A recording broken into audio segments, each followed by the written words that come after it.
شوي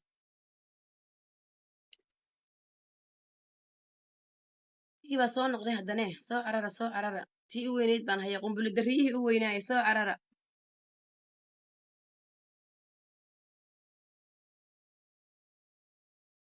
حمدية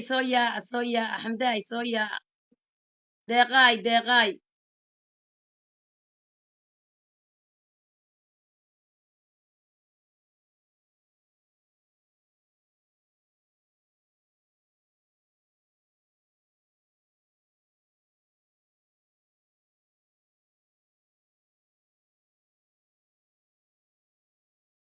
والله عاود دقا هيدن قرحية سو عرارة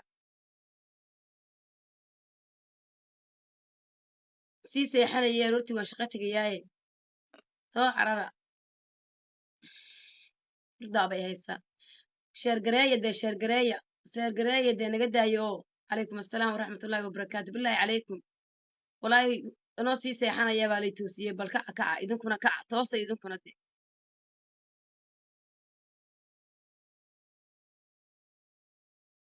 عشاء سوقلا سي شير قراية تورة warkii u weynaa warkii oo kooban oo koombe ku jira maanta hadal iyo muraara dilaac ayaan u taaganahay gabadhii walaasheen ahayd xogteedii baan idin siinayaa soo caraara si aad ula gurmataane si aad ula gurmataan oo ugu hiilisaan hadalkii oo faahfaahsan baan idiin helay oo idiin keenay marka inaan idinla wadaago weeye idinkalama seexan karo xaqiiqiyan wax aad yaabi doontaan baana jira marka sheer gareeya barnaamijka insha allah هاي والله سريرتا كجرا أنا قلنا إذا كان بنت توسيني دام بوالي توسية بول قبتي كمان نحيا كعكع أرورتينا وان بحياي خير بينون نغنيسا إن شاء الله تعالى تشير قرية وان إذن كجارسينا يا إن حكموغا حاجة بيا لإذا حكموغي أي حاجة بيا إلهي سبحانه وتعالى مسيبها ينقهيو إلهي مسيبها ينقهيو إلهي دباتها ينقهيو إلهي دتك حقها تصو إن ولا لو waxa soo kordhay khatar waan idin la wadaagayaa sheer gareeya insha Allah wallahi arrin weyn baa soo kordhay oo aynaan ogeyn marka muxuu ahay daana weyn idin la wadaago marka insha Allah tacaala soo dhawaada arrinta murugada ah ay soo celisay anoo mar dhaweyd ka baxay oo waliba sii seexanayaan rabaa inaan idin la wadaago muxuu ahay fiidiyoogii meel kasta ka tuurteen la khayr idin siiyo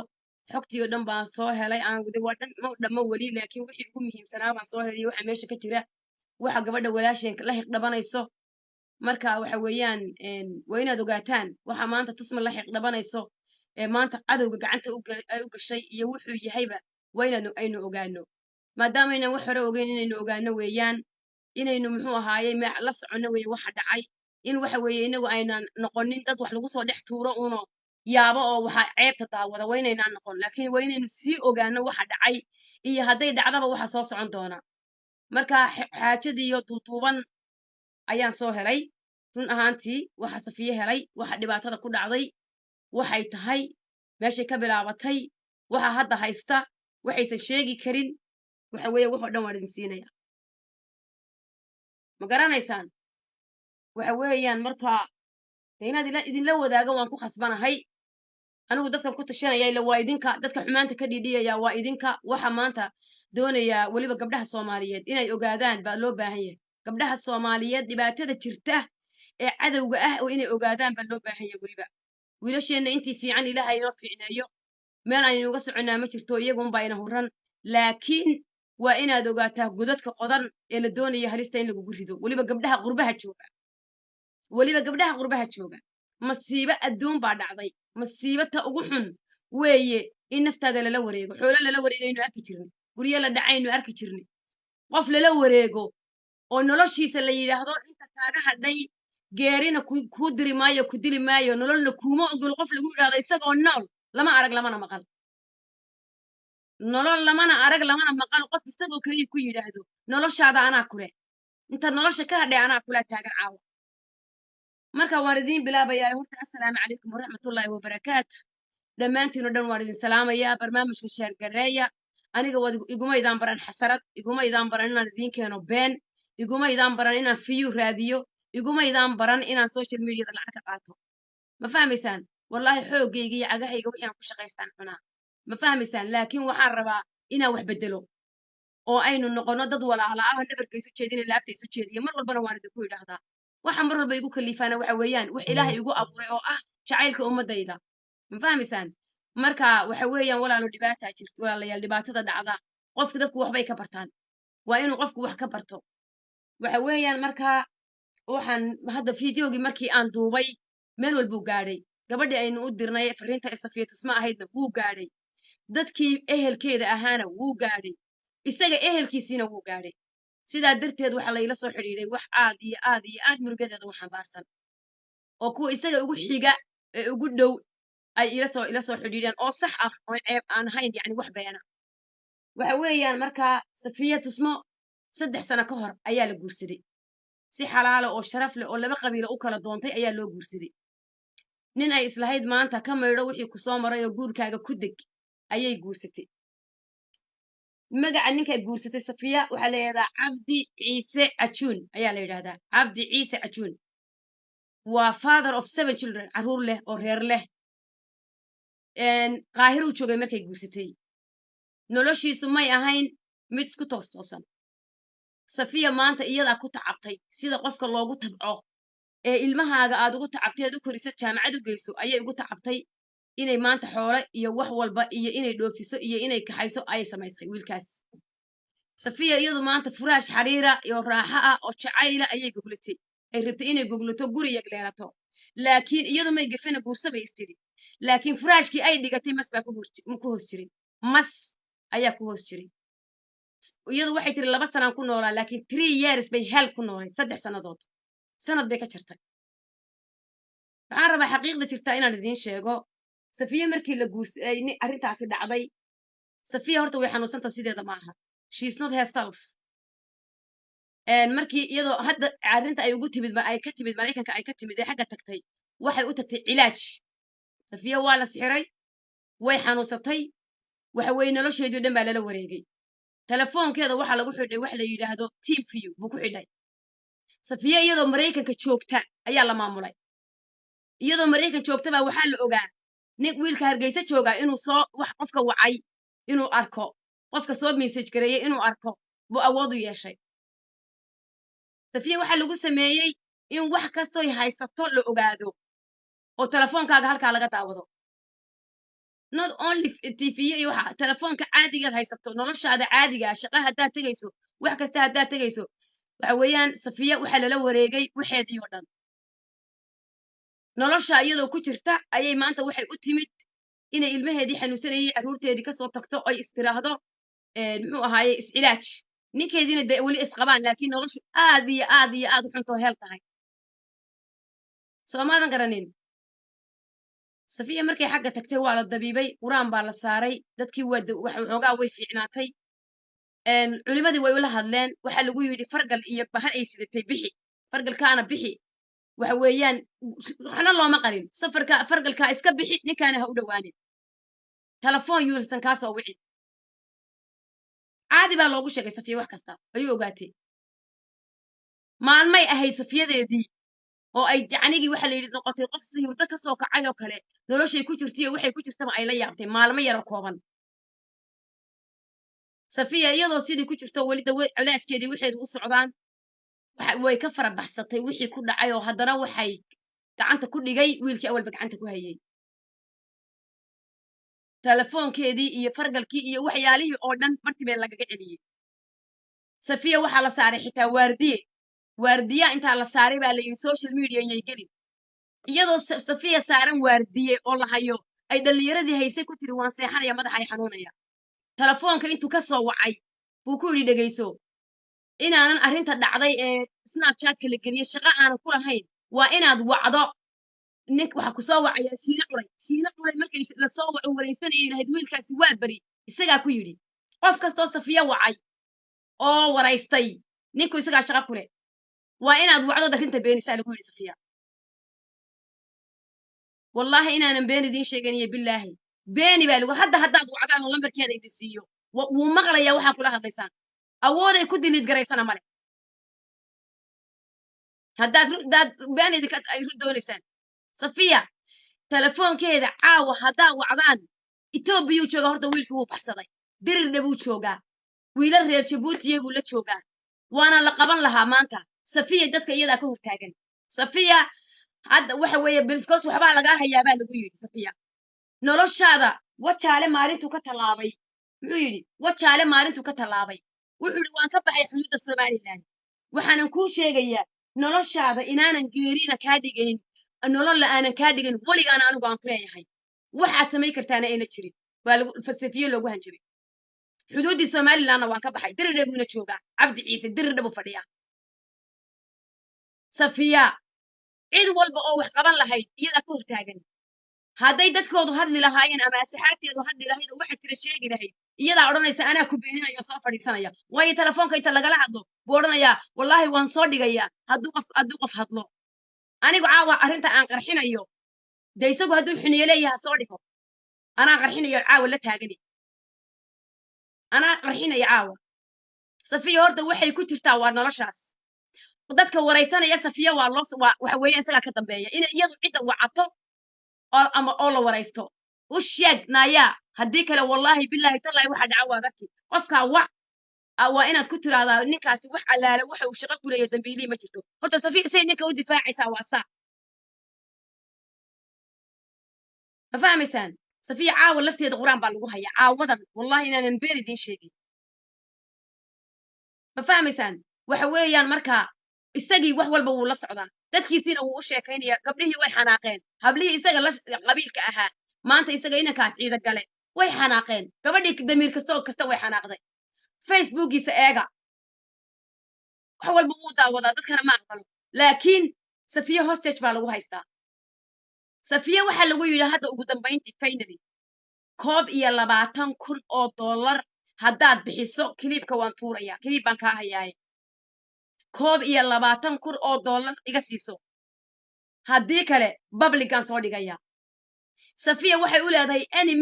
any minute nolosheedu way dhici kartaa inay destroy noqoto telefoon baa dhegta loogu hayaa safiya telefoon baa dhegta loogu hayaa waana lala soo hadlaya waxaa laleeyahay arkee Somalilandna wuu ka baxay hadday dii la odhan lahaa ninkaa qabta oo maanta la odhan lahaa jigjiga lala hadli lahaa oo Ethiopia lala hadli lahaa Soomaaliya qaban lahaydna safiya iyadaa ka hortaaganba oo lama hadlayo yaan la hadlin yaan juuq la odhanin yaan la sheegin yaan la waxaynin ilaa iyo intaan idinka tegey waan hadlayay wallahi ilaa iyo intaan idinka tegey inaan salaad tukaday mooyaane waan hadlayay been idinma sheegaye waxaana waxaa la raadinaya xaqiiqda dhabta ah inaan soo helo oona wax beena idin keenin cajuusad yahay xun ee gabowday muxuu ahay baa lagu caynayaa haddaad odhan weydo sidaa ta kugu dhacda waad arkay wallahi noloshaada dhan waa destroyed garaynaya billaahi calaykum Soomaaliyeed maanta ninka xalaasha gabadha ku guursaday ee reerkeedii ka doonay ee adeeradeedii iyo aabayaasha walaalaheed ka doonay ee sharafta ku guursaday ee ay ku tabacday ee ay wadaagtay inay tiri haddaad mid la dhaafdhaafayo ka dhigatid oo yisi biyahaas yisi aad ka dhigatid xariir ka dhigtid midun baa kugu qabsanaysa ay leedahay safiya mar buu unsigeeda iyo cadarkeedu baxayay safiya waxay gacanta u gashay wiilaan diin iyo dhaqantoona ilaalinayn bay u gashay dadkan maanta dambaalka u dilayeen dee telefoon inay kula hadalna mooyaane baxsayba horta ninkaasi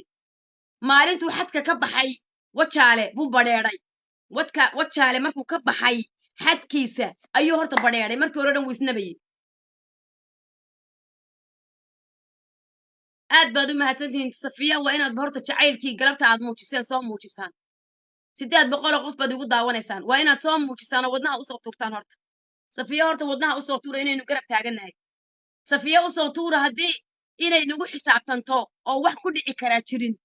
safiya usoo tuura inay sharafteedii iyo gabadhnimadeedii hagogan tahay safiya usoo tuura inay tahay hooyo Soomaaliyeed safiya usoo tuura inay maanta hankeeda doonaysay inay wali way yar tahay waa inan yar ay qof dumar oo yar weeye ay maanta ku raaxaysato wiil muxuu ahay gayaankeeda sharaf leh ay guursatay safiya usoo tuura inay iyada ahayn khayrkeeda inay guursatay oo ilaahay calaf uga dhigay laakiin ayna ogeyn waxa ku hooseeya garanaysaa usoo tuura inay maanta ay haysato full support from Somali community full support inay haysato ha loo soo diro Safiya gabadha jeclaan lahayd caawaaga in lagu xidho telefoonkaaga nin Soomaaliya jooga adigoo Ingiriiska jooga inuu ku maamulo gabadha jeclaan lahayd maanta adoo Mareykan joogta in lagu maamulo gabadha jeclaan lahayd maanta adoo hooya in lagu hostage gareeyo this is the reality ay ku nooshahay Safiya ay ku nooshahay ma garanaysaa wax loo dul qaadan karo iyo wax qof bini aadan ku hadli karana ma aha ma garanaysaan waxa weeyaan marka Safiya waxa weeyaan dad ka dhiidiya may waayin dad u hiiliyana may waayin xaqiiqdii markaan soo helay dad maanta gobonnimada reerka ninkaasi ka dhashay wax ka qabtana lama waayin laakiin iyadii baa xanuunsan oo maskaxdeedii caadi ahayn oo go'aan gaari karin oo isu haysata inay qaflad ku jirto oo la leeyahay waa lagu dilayaa oo lagu leeyahay waa lagu ceebaynayaa oo la leeyahay lacag keen $2,000 buu qaadanayay biilka believe or not $2,000 every single month Safiya baa lagu xujay inay jirto iyadoo Mareykan joogta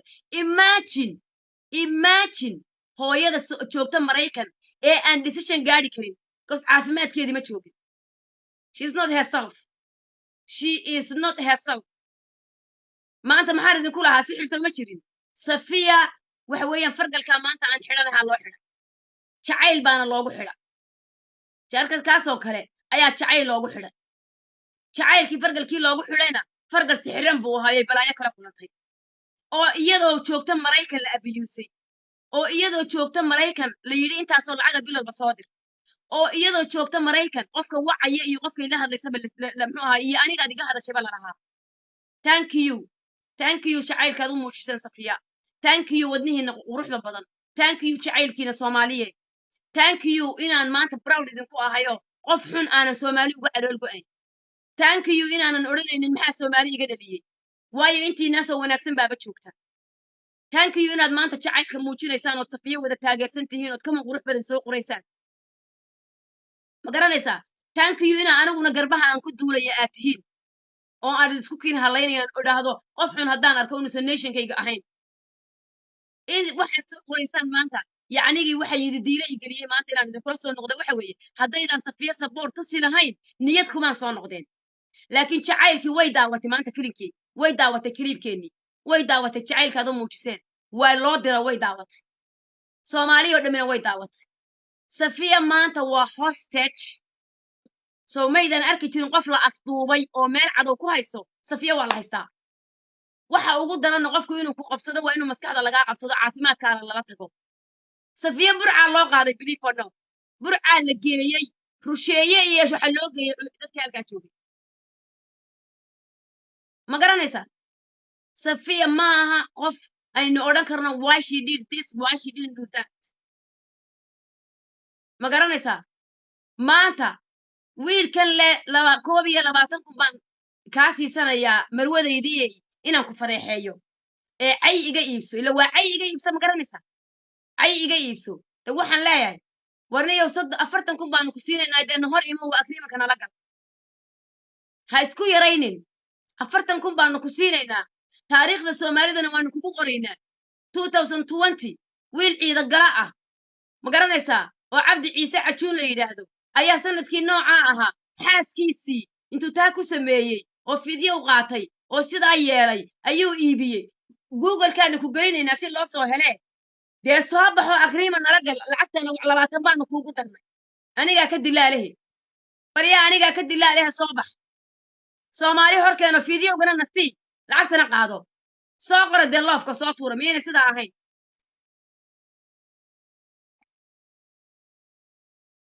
sidaa miyaanay ahayn inuu inoo soo baxo miyayna ahayn de hayna yidhaahdo muxuu ahay gabadhan kala tage xaas uma aha maanta Soomaalida garanin waxa weeyaan ka tagay waxna kaagamaan tagin ka tagay waxna kaagamaan tagin marka waxa weeyaan waa gabadhaasi waxa weeyaan way furan tahay mar hore la furay warqadii way kala qaateen laakiin waxa weeye ballan buu ku qaaday baan idin idhi wuxuu wiilkii yiri oo qoran oo taala waxaan ballan kuugu qaaday waxaan kuugu qaaday inaan live-kaaga destroy gareeyo awoodda inta leeg yaasi waxa uu ka keenay xagee buu ka keenay awoodda inta leeg miyaana ogeyn Soomaaliya inay nooshahay miyaana ogeyn miyuusan ogeyn Soomaaliya inay nooshahay miyuuna ogeyn sawirkiisa la iigu maqayon Kenya sawirku waad aragteen dawaab ku jira ilaa social media laakiin waxaan rabaa mid qoraal ah oo qoray baan hayaa la ii keenaya ma haya la ii keenaya Soomaadan garanin marka waxaan ku idin sheegayaa xaqiiqada jirta waa taas isagu wuxuu isiri safiya un cunaha ku dhig waxa tira bahal la yiraahdo guduudane oo barigan gabadha yar ah ay ariga raaci jiray baadiyaha xoolaha laga ilaalin jiray guduudane marka neefku ma qayliyo haduu qabsado halka cunaha abu ku dhagaa uu la fadhiistaa dhiigu ka jaqa neefko baqtiyo buu sii daaya ma neefka dawacada iyo way qayliya guduudane lama arko ninkani marka waa guduudane gabadhan cunaha ku dhig buu isir cidina kuma ogaanayso Soomaaliya kuma ogaanayso waayo iyadiibu wuxuu gaarsiiyay heer ay isaga difaacdo oo ayna ka sheekay oo dadkii markay yiraahdeen waanu muxuu ahaayay waanu ka hadlaynaa ay diideen oo iyadu u diiday oo markii la yiri halala hadlo ay iyadu diiday ma garanaysaa nin wanaagsan baa dhalay aaba fiican baa isaga dhalo jooga Soomaalidu garanin ay wish aabana waan ku daba jooga inaan keeno iraado naxar marite Soomaadan garanin Ciise Cajin waa ku daba jooga inaan soo helo run baan idin sheegaya this is not joke absolutely this is not joke this is not just talk maaha aabahaas sharafta leh Soomaaliyeed waa keenaya isagana inaan iraado aabo di adaa dhalay adigu warka keen meeshan hadii Facebook la soo fadhiisto idinka soo dhex imanaya qofka wax sheegaya sharafta leh wax oge kugu xulaya dadka halkan uu ka imanaya isla markiiba telefoonadii dararag wixii oo dhan oo xambaarsan baaba soo qaadayba ma fahanteen walaalayaal marka Soomaali horta waxa jira waasaas tusmana love iyo jacayl iyo support ayaan u muujinaynaa waxaanu u sheegaynaa inaan sharafteeda waxba gaadhin waxaan u sheegaynaa inay still tusma tahay waxaan u sheegaynaa inay tusma ahaan doonto waxaan u sheegaynaa wax ka qurux badan qabiilkay ka dhalato difaaca inay difaacayaan oo Soomaalinimo ku difaacayno waxaan u sheegaynaa inuu nafar nagala baxaynin qofkii damca tusmo inuu nolosheeda burburiyo no way inuu la tago ma garanaysaa inuu waxaan ka soo dhacaynin inuu isaguna qarsoonaado oo ceebtiisa la qariyo tusmana teeda la soo dhigdhigo ma soconayso banaankaas loo soo taxaya isagana telefoonkaaga inta la qaato oo ID-gaaga la qaato team view in lagu xidho adigoo jooga Jarmal baan anigoo London jooga ku ogaanaya qofka ku soo wacay ma garanaysaa TV-gayga shidanaysa hadaa doonto marka waxa weeyaan Soomaali bini aadamka waxa loo baahan yahay inayna degdegin gabadha dad baa caayay gabdhihii xitaa ka hadlay baan maanta galabta markaan idinka tagay waxa la igu soo taageerayay gabadha la yiraahdo Hodar Cabdiraxmaan oo tiri dawladdu waxa ka qabato oo la wada caynayo war maxaa la isku caynaya ma xaqa hal cadeeyaan isku caay ma cid baa la caayay war hooy waxa la yidin gurigiisa quraanada yahay dhagax ma tuuro ilaa Aamina Cabdillaahi oo sharaf lahayd oo hoboladii Soomaaliyeed baa la caayay oo dhashay Hodar Cabdiraxmaan war yaara bal eega heerka la marayo abiyusku heerku maraya bal eega Somali woman abiyuski meeshu marinaya bal eega gabdhihii hadlay ee yiri war yaara waxa weeyaan arrintan waxa laga qabto baa la soo caayay ilaa hooyadood baa la soo caayay ma garanaysaa maxaa lagu caynaya bal imika ma aniga maanta gabadha isaga la qabiilka ah waa aniga walaashay weey haddii iyada maanta wax lagu sameeyo anigu sidaas oo kale ugu qaylinaya u hadli lahaa way aragtaa waxa maanta ku dhacaya gabar kasta oo Soomaaliyeed way aragtaa wax la qaadan karana maaha wiilkaas anagu maanu caayino aflagaadana noogama soo baxayso laakiin waxa xaqa ah waa la sheegaya we don't care qofkii ay tabayo social media intuu soo fadhiisto durbaana soo qaado xitaa cay ku soo buraanbo who cares ma garanaysaa laakiin anagu ma ogolin isbaaro gabdhaha Soomaaliyeed loo dhigto ma rabna gabdhaha Soomaaliyeed isbaaro in loo dhigto isbaaro no social media hadday noqoto meel la isku qabateeyo de anaguna xaqana soo dhiganaa social media yaa laga xigaa wixii dhacay oo dhan baan ka sheegaynaa social media yaa laga xigaa ma fahantay qofkii gabaraya iyo qofkii baqaya iyo qofkii wax tira ay sheegaya runta sheegayn anaga sheegaya wallahi inaan waxba laga gabaray safiya arrinteedu Soomaaliya oo dhan inay gaadho weeye bal soo tuura wadnaha safiye arrinteedu soomaali intay la-egtay wayna ka garnaqdo shanta soomaaliyeed maanta soo ma joogo etoobiya oo kilka shanaad ma joogo iga gaadhsiiya dadkii kilka shanaad bal ku taageeraya bahalka intaad garanaysaan oo dhan sheergareeya bilaahi calaykum waa inay dirir dhaba ninka jooga ay gaadhaa ma fahanteen dirir dhaba iyo jigjigaba waa inay gaadhaa iyo kililka oo dhan waa inay gabdhaha iyo wiilasha joogaa ka dhiidhiyaan waxa kan waa in ninkan la soo qabtaa oo dambiilaha la soo qabtaa safiya haddayna hadli karin oo cod lahayn oo halkaa cunaha la hayo annagaa hadlayna cunahana lama hayo annagoo xoraanu dhalanay maanta soomaaliya haddii la tago farg la sixirana lagu guursanayo dee ma ogolin gabdhaha lagu guursadana waanu ka bixinaynaa ma ogolin ma garanaysaa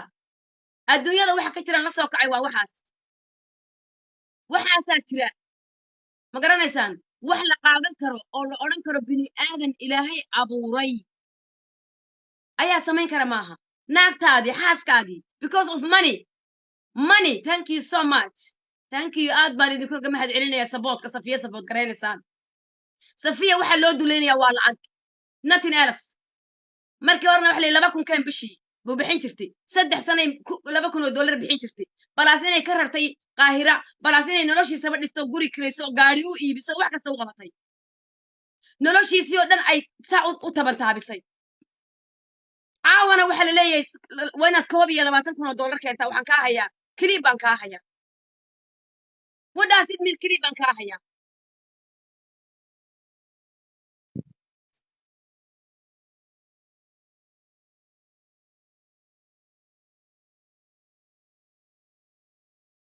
kiliib baan kaa hayaa maxay tahay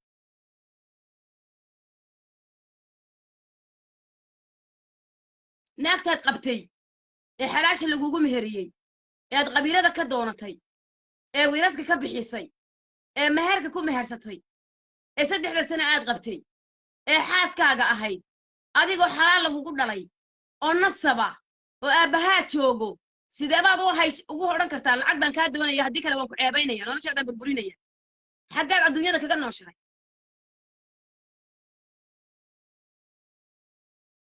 xaggeebad adduunyada kaga nooshahay xaggeebad ku noolaan doontaa ninkaa shaabad in lagu dhajiyo walaashiyey maanta aday kuu taalaa haddaadan ka hadlin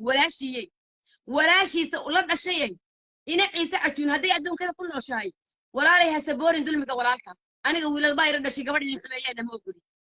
wiilal baa ila dhashay inay gabadh xumeeyaanna ma ogoli wallaahi baanan ogolayn oo bilaahi ogolayn oo tallaahi ogolayn oo saboorayn walaalkay hadda gabadh soomaali ku xadgudbo saa waxaan ogay wuxuu galaa inay aniga ii imanayaan waxa uu isagu galo anay ii imanayaan soomaydan garanin walaalayaal soomaali haddaynu nahay waxa maanta inaga dhex socda waynaynu ogaano waxyaalaha ina dhex imanaya yaqyaqsiga waynaynu ogaano waa xaaskiisii markaasaa gabadh aan xaaraan ku tuman oo xaaraan gelin oo wixii ilaahay ogolaa samaysatay oo guursatay ayaa maanta waxay ku noosho kule faras baan saaranahayo noloshaydu anytime bay destroy noqon kartaa because of what my husband baa waxa igu haya why sabab waad guursatay waad iskala tagteen de leave her alone maxaa lacagteeda u rabtaa shaqayso orodoo dad nin tahay ilaahay iimaanka kaa qaadi shaqayso maxay tahay waxaasi ma ku soo qaban karayo waa markaad soo dirtad iima soo baxayo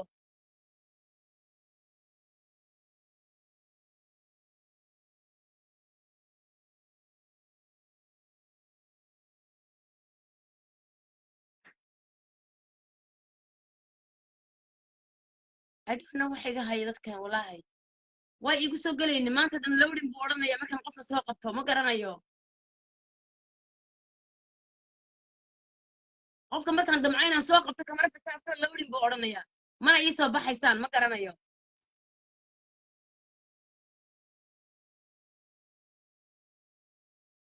I accept your request laakiin iima soo baxayo qofka inaan soo qabto approve okay I did maanta dhan wuxuu odhanayaa adin dabeedna wuu go'ayaa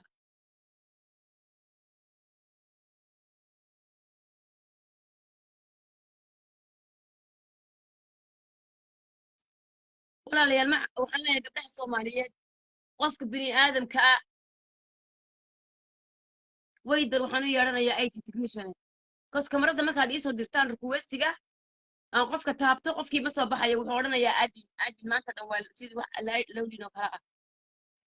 can you help me here هذا look this is Addin request the camera approved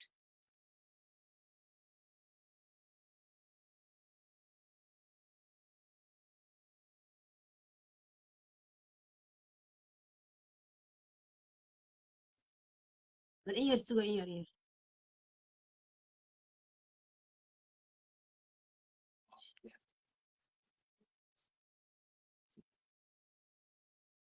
cancel them is Addin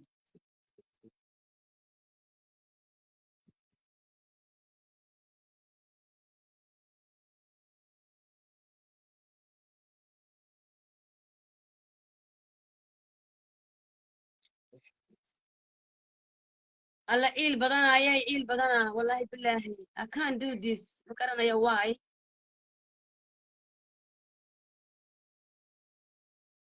بل وانس والله هقتني يا إن سوق أبطال ما قرنا يا وحب كاميرا كل إيه قد عم فهمين anyway ولا ليال وحيرتها هنا درنتي فهمتين aadna qurux badan u soo qoraysaan reality-ga jirana waa ka been anigu idinma sheegayo isagoo faahfaahsan oo deep down-na waan idin keenayaa dadka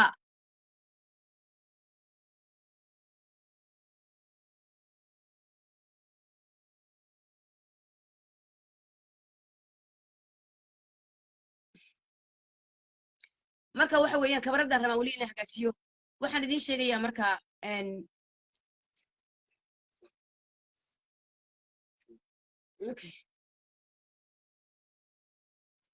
okay waxaan rabaa marka inaan idin sheego qofkaan doonaya inaan soo qabto marka ruwaysiga soo jirtid telefoonkaaga sidaa u dhig saasaan kugu soo qaban karaa haddaa telefoonka saa u dhigtid waan ku soo qaban karaa hadduuse saa yahay kuma soo qaban karo so ruwaysiga soo dhig telefoonkana saa u qabo waxa weeyaan marka tafiyo tusma wallahi aad baan idinkaga mahad celinaya inaad soo support garaysaan wallahi billahi bottom of my heart okay haddan tijaabinayaa sug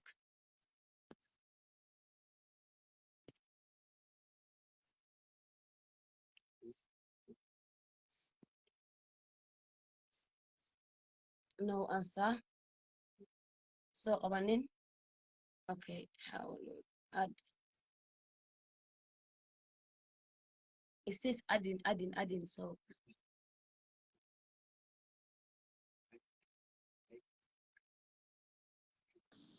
oh good that's it waa helay hadda waa soo qabtay telefoonka un baa saas ahaa hello السلام عليكم عليكم السلام ورحمة الله أباي معاني هرتا قبل صفية وحا كودا عيوان كحنهاي خاصة أنيقا لكن صفية صومالي بي كدالت لعقتا وابحينينا هلا أروري هانا لسي دوفارك walaalay waxa weeyaan laakiin qofkaad lacagta u ururinaysaa inuu kuu soo baxo oo dhiil kula galo wuxuu kaa haya kugu toojar garaynayo aad adiguna ka qaadatid soo maaha soo inaad wax ku iibsata maaha lacagta dee ninka wuxuu joogaa gelinka shanaad Soomaali baana joogta hala soo qabto jeelka hala dhigo hala raadiyo dee waxaan sheegaya weeyaan walaala iyadaa maanta taagan waxay taagan tahay meel gabadhii ayna ka hadli karin iyadii baaba dadkii ka hor taaganba because iyadii baa la toojar garaynayaa telefoonkeedii isagaa maamulaya markay damacday inay hadasho wuxuu odhanayaa haddeer hadaloo beeni marka qof la yidhaahdo social mediada laga hadlo wuxuu odhanayaa beeni dee ayada dad bay ka dhalataa hadday gabadhu jiran tahay haddaa waalan tahay walaalkaaba ku miir qaba waa la hayaa walaala hadda wallaahi been makuu sheegayo habeenkii gabadhu jiran tahay walaalaheed ha qabtaan ha xiraan jeelka labadan idinka ilaaway waxa weeye dhibaatadaan idinka ilaaway arrintan ku darayaa waxa weeye ma u malaynaysaa ilaahay baan kugu dhaariyey yacnigii qofkii waxa weeye waa laga TV baa laga soo duubay gabadhan in qof personal muxuu ahaayey personal issue-giisa la keeno public TV Soomaaliya idinka sida idin la tahay horta ay wayna wadamada qurbaha aan ku noolnahay uu joogi lahaa wallahi jeel buu geli lahaa asaa dabada laga soo fuuli lahaa igana raali oo language-kayga laakiin wallahi I feel abaayo sorry waan ka xumaay hooyo walaala aad Soomaaliyeed baad u inuu mahadsan tahay ceebeeyo hadda waxaan kuu sheegayaa dadka inaad u sheego intaad ku jirta xabiibtii gabadhii habeenkii dhaweyta waraysatay wareysiga ka soo daysay magaceedii ma xusuusto gabadhaas ma u malaynaysaa gabadhaasi inay la degan tahay ma u malaynaysaa way la degan tahay waa gabadha ay la degan tahay Safiya Tusmo qofkii gurigaaga degan ood noloshiisii og tahay ood oohinta ka tirayso inaad waraysato ma xaqba Safiya waraysi ma u baahna annaka jecel North America laga jecel yahay Soomaaliya oo dhan jecel ha laga soo kaxeeyo meesha intay dharka dhigan leed caruurteeda ha loo keeno walaalo way soo socotaa wayna imaan doontaa Safiya maanta waa laga wada faa'iideystay fahiima waad ii soo qorteen Safiya waa laga faa'iideystay yani Safiya is so vulnerable weeyaan maanta emotionally she's down she's break down waxa weeyaan waxa hadda ka soo burqanayana she's not herself Safiya waa hostage gabadha maanta ay la joogto even she didn't respect her dignity Fahiima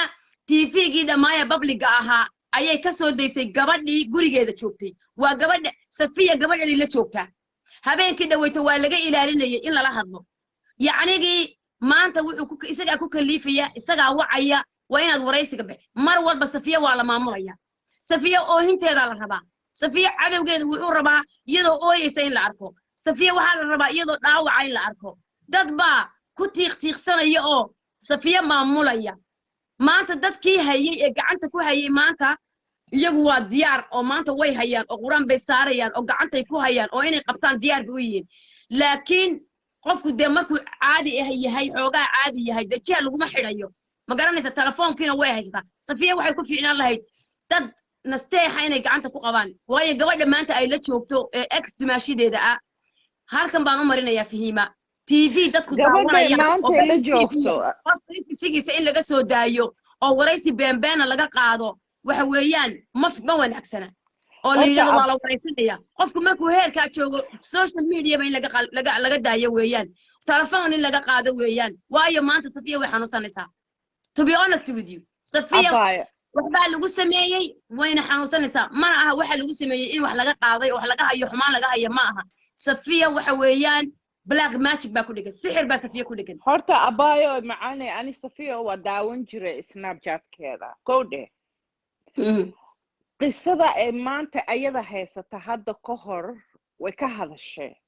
laakiin waxay u hadashay dawey ah gabar Soomaaliyeed oo hostage loo haysto sawirro laga haysto lacagna bil kasta 500 oo US account-ka iigu soo shub la dhaho haye qisada maanta Safiya haysata way ka hadashay hadda ka hor laakiin waxay tiri dadow gabar Soomaaliyeed ah dhibkaas haystaa wax talaa ma haysaan so painful exactly qisada ku hadlayso oo nin maal bil kasta ku baado 500 oo US inay account-ka ugu shubto hadii kale uu cajilada banaanka ka dhigayo walaalo gabar qaawan oo Soomaaliyeed Safiya uma horeynin waana looga dambaynayaa abaya macaan waan ku fahmay ninkaaga maanta de haday noolahay ninka haduu nin yahay Safiya shaatigiisa ee cawradeedu qarin lahaa nin ma aha nin wuu dhintay nin Soomaali waa hor u dhintay ma joogaan niman wiilal fiican baa joogo caawa haday ogyihiin ka jabin lahaa alla maxaa geesi inoo joogayna yasin markaynu nin xun aragno wala lo ma noqonayno lo'da ma aragtay lo'da waxba ma reebta carabkay marisaa wiilasha yaanan carabka marinin wallahi waxa la filan maanta 100 nin Soomaali maanta kuwa jooga jigjiga waxaan u baa intay qabtaan inay hilibkiisa googoyn lahaayeen haday helayaan wiilasha Soomaalida jigjiga jooga ma magaciisa saddexan hal la dhigo hanalo walaal macaan inaad sheegtid weeye horta macaan qofkii waa in la sheego ninkan caawa ka hor lama sheegin waa Safiya way qarisay she protected him because isagii ba hostage kula ar sheeg marka dadka karaan chance ka siinayna I appreciate your call حبيبتي we need to support Safiya aad iyo aadna waad u mahadsantihiin Safiya saakaga ma hadhayno gurigeeda ilaa ay timaado oo Safiyadii caadiga ay noqoto oo adduunka wixii la rabo dhacaya ninka la qaabo kama hadhayna Safiya wana garabkeeda taagnaano hana loo soo celiyo North America-nadeena hana loogu soo celiyo waxa dadka cunaya laga soo kaxeeyo insha Allah حبيبتي aad baad u mahadsantahay ilaahay idankii way soo noqonaysaa ilaahay idankii ilaahay nabad ha ku soo celiyo hadduu ninka lacag u baahan yahayna we support as a Somali wallahi 1 hour gudahoodan ku aruurinaynaa 1 hour ka yar baynu ku ururinayna dahay inoo soo baxo ha yidhaahdo hooya wuxuu inaga iibsanaya hayna tuso may waxba yuma tusi haye macaanto hayaa baay haye xabiibti insha Allah gabdhaha kale aan siinayaa haye waan siin insha Allah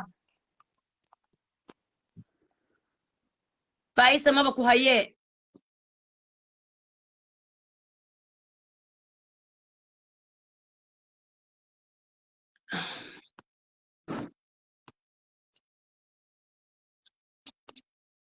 soo qabsan marka wixii soo qabsan kara insha Allah waan idin soo qabanaya telefoonkana wayna taa u qabataan insha Allah marka codsiga soo dirsataan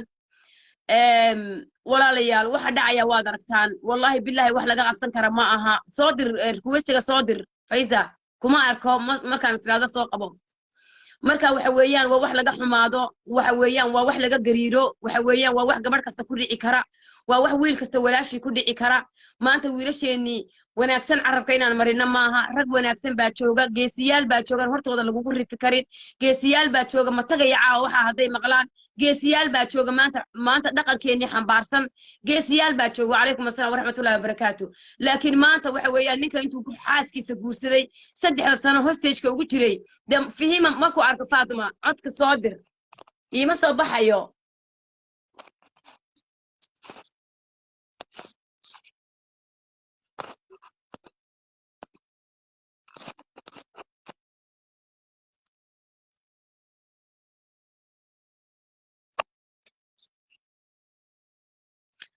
marka waxa weeyaan ma adka qofna wallahi requestigiina ma u jeedi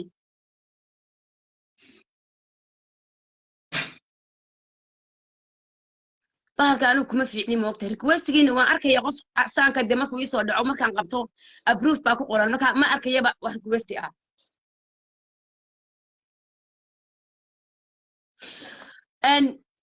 wallahi waa murigo wallahi waa murigo والله وامرقو قبل أد لا تشوكتي أهلك كو أهيد أهلك بدي جوري جيدا تشوكتي لا نولي المدى كاكريسي إني public TV كسافر يسوع أو وحي أكت هاي كويديسو because تدكو هذا وضعان because of the few هلا جوهرو وصو بعد بأني كل بيلات هاي في وحي سميسي وواحد عاد وخلطن بيلات هاي ولا واي waxaan soo ogaaday inay safiya iyada la nooshahay waayo waxaan soo ogaaday inay extimaashadeedii tahay oo walaalkeed carruur u leedahay maanta gabadha la hayo ee leeyahay ha hadlin TV-ga ha ka hadlin waxba ha ka hadlin dadkii hareer taagan yihiin quraan la saarayo saacada dadka la hayaa ay ka baxaan guriga in la soo fadhiisiyo TV laga faa'iideysto ama isagu qof uu soo diray uu waraysto intay tiraado waan yar seexanaya qol gasho ay qofkii u soo waranto saasa safiya loo ilaalinaya مصطفى عدروس نكرنا يوم dadka iyo soo baxayaan qof ii soo baxaya ma laha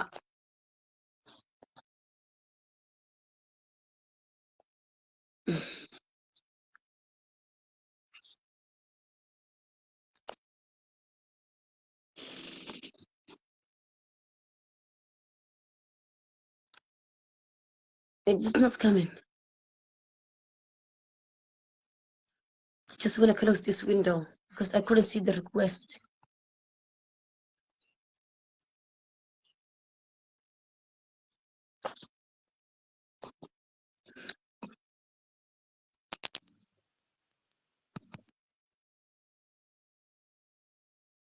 This window has to be closed. No. How was to close? نحاول هذا مغلس حبيبتي حاولوا لي close the window قاعد يقصوا وعدي إن شاء الله because request جديد كمان أركيو